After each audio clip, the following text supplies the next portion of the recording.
मेरा नाम निशा है। मैं 22 साल की लड़की हूँ।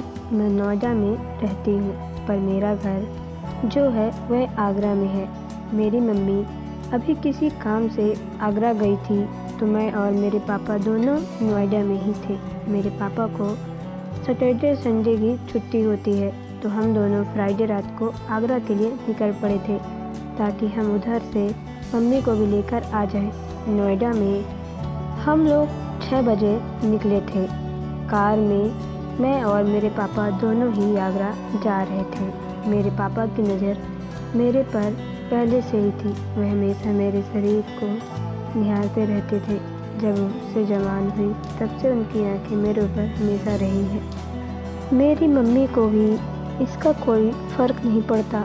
मेरी मम्मी भी किसी लड़के के चक्कर में रहती है, उसके साथ घूमती है।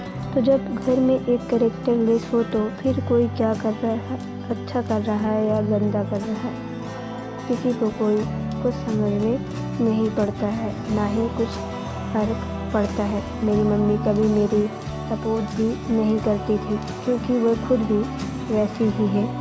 जब घर में सब लोग कैरेक्टर लेस हो, तो एक इंसान सही नहीं रह सकता। मैं उसी में से थी। मैं कोशिश करती थी कि मैं ऐसा कुछ भी ना करूं जिससे मेरी इज्जत पर आ जाए। इस वजह से मैंने कभी किसी बॉयफ्रेंड लड़के के चक्कर में नहीं रही।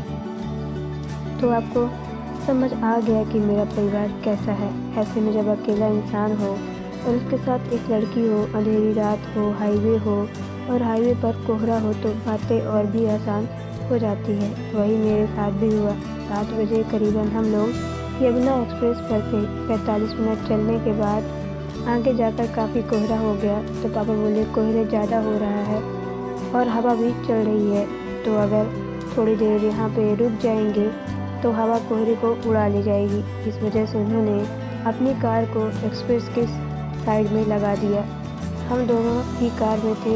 दौड़ रहा था, पर हम लोग दौड़ने का इंतज़ार कर रहे थे, क्योंकि हवा चल रही थी। तभी पापा बोलने लगे कि दिशा, तुम बहुत खूबसूरत हो, तुम्हारी मम्मी मुझे उतना प्यार नहीं कर पा रही, क्योंकि वे किसी और के चक्कर में रहती है। पर बात तुम्हें भी पता है, ऐसा लगता है मैं अकेला हो गया हूँ। मेरा कोई साथ नहीं देता है। आजकल ज़माना बदल गया है।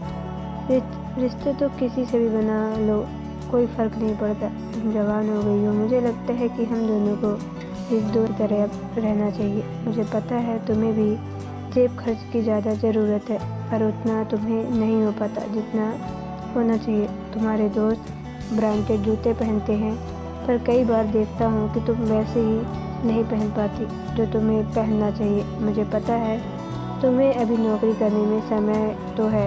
अगर तू मेरी एक अच्छी दोस्त बन जाती है, तो बेटी से ऊपर तुम्हें तुम्हारे लिए कुछ भी कर सकता हूँ। उन्होंने मेरे दिल की बात सुन ली थी।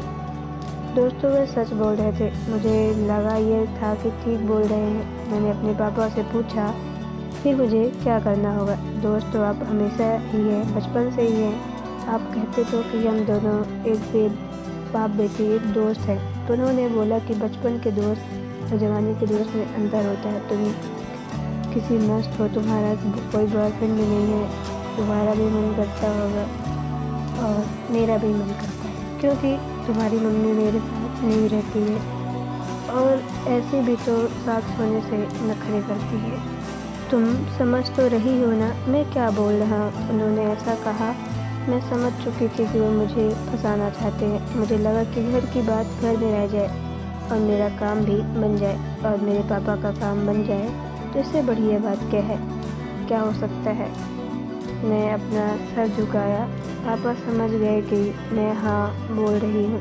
उन्होंने तुरंत अपने जेब से 2000 रुपये निकाले, मेरे जेब में रख दिए। उन्होंने कहा, कल तुम अपने लिए कपड़े और जूते खरीद लेना और मम्मी पूछेगी तुम्हारे पास पैसे कहाँ से आ रहे हैं, तो तुम बोलना कि तुमने एक टाइम पास जॉब कर लिया है और मैं बोल दूँगा कि हाँ मेरे दोस्त के कंपनी में घर में ही काम करती है।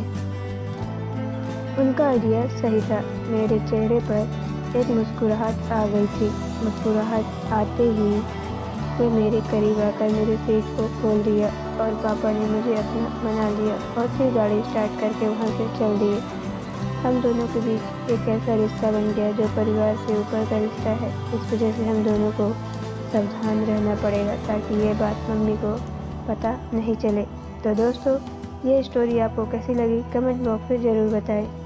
अगर आप मेरे चैनल पर नए हो तो चैनल को सब्सक्राइब करके बेल आइकन को प्रेस कर लें ताकि आने वाली सभी वीडियो का नोटिफिकेशन आपके मोबाइल पर सबसे पहले पहुंचे, क्योंकि मैं ऐसी ही स्टोरी आप लोगों तक लाती रहती हूँ। तो चलिए मिलते हैं नेक्स्ट वीडियो पे। Okay bye, take care.